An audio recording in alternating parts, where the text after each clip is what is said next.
네, 프레스룸 라이브는 유튜브로도 시청할 수 있습니다. 댓글로 좋은 의견 주시면요, 저희가 반영하도록 하겠습니다. 자, 오늘의 고궁금 함께 하실 분들, 오궁금 해결사분들 나오셨습니다. 어서 오십시오. 안녕하세요. 안녕하십니까. 자, 장갈 기자, 귀갓길 여성을 무참하게 폭행했던 이른바 부산 돌려차기 사건 모두들 기억하실 텐데 네. 이번엔 한 20대 남성이 이 피해자를 상대로 협박을 했다고요? 네, 그렇습니다. 피해자에게 욕설은 물론이고 협박성 메시지를 보낸 혐의를 받고 있는데요. 피해 여성의 SNS에다가 조용히 입 닫고 살아라, 내 눈에 띄면 맞아 죽을 거다라는 등 피해자를 비방하고 오히려 가해자를 옹호하는 메시지를 보냈습니다. 경찰은 이 A씨를 입건을 했는데 피해자가 얼마나 2차 가해에 고통스러워했을까요? 목소리 듣고 오겠습니다. 하루하루가 마음이 골마가는 거라서 사실 오히려 더 불안해지죠. 저는 이게 더 묻지마 범죄라고 생각했거든요. 모르는 사람한테 범죄를 당했었던 건데 또 모르는 타인한테 공격을 받아서 그게 되게 위압감이 더 컸던 것 같아요. 네, 부산 돌려차기 사건 가해자는 대법원에서 징역 20년 받고 또 뭐 반성커녕 노골적으로 뭐 보복하겠다 이런 얘기를 했었는데 이 교수님 일단 네. 피해자한테 위로는 못할 망정 이 피해자한테 욕설을 했어요. 이 트라우마가 상당할 것 같아요. 네, 사실은 그 우여곡절 끝에 그 부산 돌려차기 가해자가 징역 20년을 선고받게 되었지 않았습니까? 사실 처음에 그보다 훨씬 낮은 형량이었다가 수사 결과에 의해서 20년으로 늘어나긴 했습니다만 그럼에도 불구하고 이 피해 여성 그 당사자는 정말 그 시점에서도 두려움과 트라우마가 이미 있었던 이런 상황인데 네. 이번 사건에서는 처음에 그 익명성에 숨어서 나를 계속 문자 폭탄식으로 공격하는 더군다나 용기를 내서 하는 활동에 대해서 이것은 어떻게 본다면 2차 가해 이상의 영혼을 파괴하는 그런 트라우마가 지속될 것이다. 뭐 이런 평가를 할 수밖에 없고요. 네. 그럼 이 점에서 저는 뭐 두 가지 정책 좀 함의를 좀 생각을 우리 사회가 좀 해야 되지 않는가 네, 어떤 생각됩니다. 그 첫 번째는 이런 그 성범죄 관련된 그 피해자에 대한 지원과 보호에 있어서 지금의 인프라보다 훨씬 대폭 강화할 그 필요가 있다.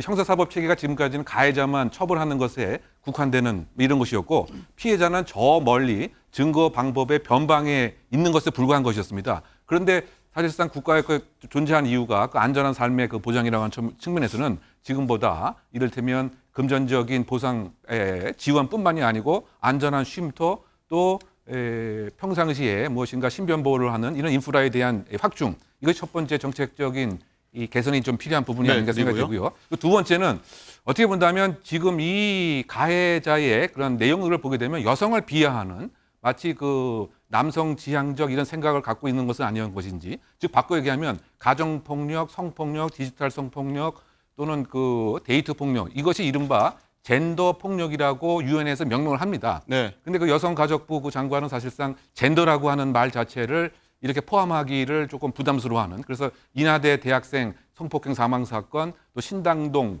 그 여성 살해 사건에서도 기자가 물었을 때 그 젠더라고 하는 말 자체를 상당히 인정하지 않는 뭐 이런 문제도 있기 때문에 여성에 대한 피해를 조금 더 정부 차원에서 관심을 갖는 뭐 이런 네. 그 정책적 개선도 좀 있어야 되지 않나 개인적으로 생각합니다. 네, 두 가지 의견 굉장히 꼼꼼하게 생각하게 하는 부분입니다. 박상희 교수님, 그리고 이 남성이요, 보니까 지난 8월부터 온갖 욕설을 집요하게 해댔더라고요. 왜 네. 이렇게까지 한 걸까요? 저도 맨 처음에 이 욕설을 듣고 잘 믿기지가 않아서 혹시 이분이 무슨 판단력에 문제가 있는 인지 검증을 좀 해야 되나라는 생각을 할 정도였어요. 근데 이 남성이 보낸 문자를 보니까 뭐 인지에는 전혀 문제가 없는 것 같더라고요. 그렇다면 이 남성은 그 부산 돌려차기 사건의 범죄자에게 심리적으로 동조를 하고 있다는 건데 동조 심리인데 무엇을 동조 과연 심리? 네, 무엇을 동조할 수 있는가? 우리 온 국민이 알다시피 지금 부산 돌려차기 피해자는 극심한 고통을 겪을 수밖에 없는 하나도 죄가 없이 정말 심각한 트라우마에 시달리고 있지 않습니까? 그리고 이제 20년 후에 보복당할 수 있다는 극심한 불안에도 시달리고 있고 그런데 어떻게 동조를 할 수 있을까라고 생각을 해봤는데 일단 이 남성 20대 남성 뭐 공감 능력은 좀 없어 보입니다. 이 극심한 고통에 조금도 공감하지 못하고 있다는 거에서 그리고 더 걱정스러운 거는 이 남성 역시 이런 성폭력에 대한 감수성이 너무 떨어지는 것이 아닐까. 이 정도 폭력은 있을 수 있다. 뭐 일회성 폭력이다라고 생각하는 것은 아닐까. 그렇다면 이 남성도 상당히 요주의한 인물이지 않을까라는 걱정이 좀 들었고요. 그리고 이 여성이 같은 피해를 당한 여성들을 좀 보호하고 이런 어떤 SNS 활동에 참여했다라는 거예요. 네. 그 이유 때문에 이렇게 공격했다라는 거 봐서 남의 일에 왜 간섭이냐라는 말도 쓴 걸로 봐서 혹시 이 남성도 이미 이런 비슷한 어떤 범죄에 염려되어 있지 않은가라는 추측도 제가 해볼 수 있었습니다. 이 남성도 좀 집중을 해야겠다는 생각 드네요. 임재 변호사님, 그리고 일단은 이런 온라인상의 욕설, 협박의 경우에요. 뭐 익명이다, 아니면 뭐 서버가 해외에 있다, 이래도 사실 다 잡아서 이게 처벌이 가능한 거죠? 네, 결국 처벌이 가능합니다. 특히 온라인 커뮤니티를 중심으로요.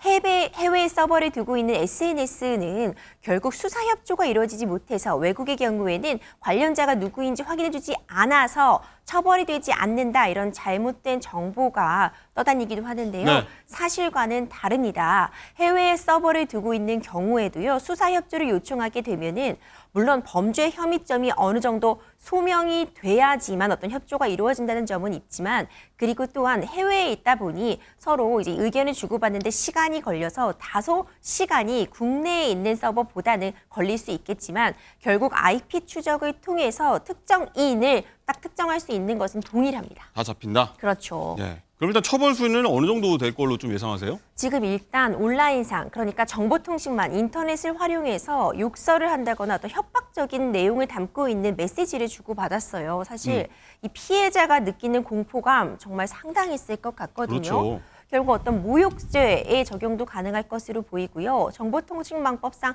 명예훼손 혐의나 협박 혐의 등도 사안에 따라서는 적용이 가능할 걸로 보입니다.